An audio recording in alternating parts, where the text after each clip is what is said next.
Mga bro, ito na ang usapan natin, isang matibay na partnership sa pagitan ng Philippine Air Force, PAF, at US Air Force, USAF.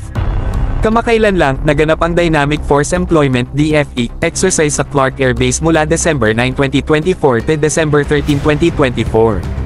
Ang highlight, A-10 Thunderbolt 2 o mas kilala bilang Warthogs, na bihirang makita sa Southeast Asia, tumulong sa pagsasanay ng ating mga tropa. Ang exercise na ito ay hindi basta-basta. Pinagtuunan ng pansin ng high-intensity at hub-and-spoke operations na bahagi ng DFE concept. Ibig sabihin, pinagbuti ang mga tactics, techniques, and procedures (TTPAs) para sa mas mabilis, mas epektibo, at mas maayos na koordinasyon. Isipin niyo mga bro, ganito dapat palagi para ma-maximize ang capabilities ng ating Air Force. Pero hindi lang ito tungkol sa training.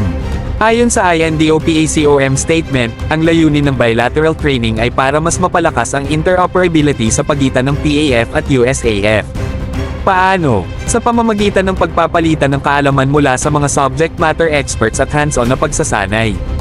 Ang presence ng A-10 Thunderbolt 2 dito sa Pilipinas ay isang malaking bagay.